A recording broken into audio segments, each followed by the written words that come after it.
problem in D.C. right now? I heard there's a lot of violence going around, domestic violence, murders. Living in the city, ain't nothing out here but drugs, money, and sex, all that, all in the city, you know what I'm saying? I want to know the big concern about youth out here these days. Why don't they think they can change? What's got them so bound up? If there was more people out here that was willing to change, you know, like more programs out here to help youth, more people that cared about youth, you know, then it'll be easier for the youth to change. But everybody keep trying to blame the youth. But it's really, you know, the other people that ain't trying to help the youth. The youth grow up and all they know is to go out here and hustle. All they know is to go out here and do the wrong thing. Since you've been in D.C., what was the major concerns that you've seen? I see violence and I see a lot of anger. It's rough because it's the belly of the beast, the heart of it. I have never yet to see an activity in the hood and it ain't go smoothly. There's always something happening. That ain't good. You can't even hang out without something happening nowadays. People get killed at a young age. Mothers saying their child at a young age in a coffin. Why put your life on the line for a street or a block or a couple friends who want to make some few quick dollars? That's going to end up life in jail. People dying because what people say. People dying because you stepped on the shoe, you looked at them wrong. People look at his girlfriend. You look at what is going on, man. I mean, this world is messed up. Yeah. Every day we come up with the thing. This is a messed up world we live in. Is it dangerous out here? Sometimes. Explain that. Why is it dangerous? Shooting. Something always happen around here. Crackhead. Crackhead. That's true. I think it was like 12 or 13, and my mother started getting a little strict because she noticed that I was hanging around older people and I didn't really get along with females. I was hanging with older males. It just made me rebel against her and do what she told me not to do.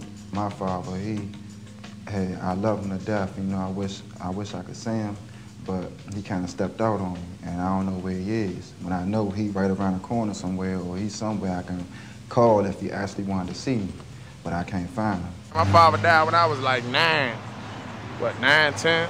He wasn't really, he was a jerk. He died like really when I was 13, but when I say he died, he was really gone.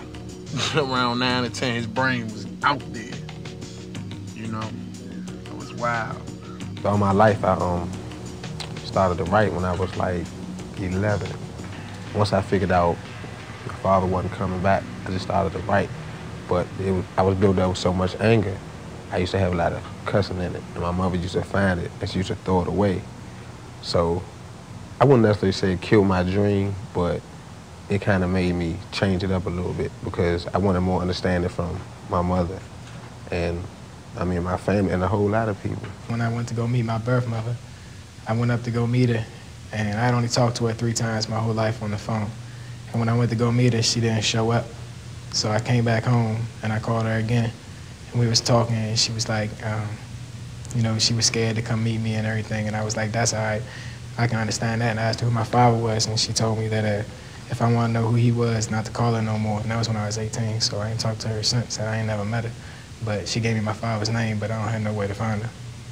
Through my pregnancy, I was just depressed the whole time. I had, like, the doctor said it was a mental breakdown or whatever from the father or whatever. I just started forgetting stuff. I'd be walking places. I'd sort of walk into trees and stuff because I wouldn't see it, but it'd be right in front of me. I see it, but I didn't see it. So when I held my baby, it's like everybody who was there, it was nobody there really to me. It just was her. I was just happy. I watched her, had the mirror in front of me, watched her come out, everything was just her. 18 years old when I first found out I was having my first child. And now I got 2 and 1 due any day now. And I'm still holding on, taking care of my kids, you know. And I'm just trying to be a good father because my father wouldn't. I don't want my kids to go through what I went through. We need little places to take us out the city sometimes. It feels good to smell them leaves, smell that good air. Take us to the mountains. Because it's hard to think about that type of stuff when every day you gotta watch your back. I want somebody to tell me, what does it mean to be a leader? Anybody?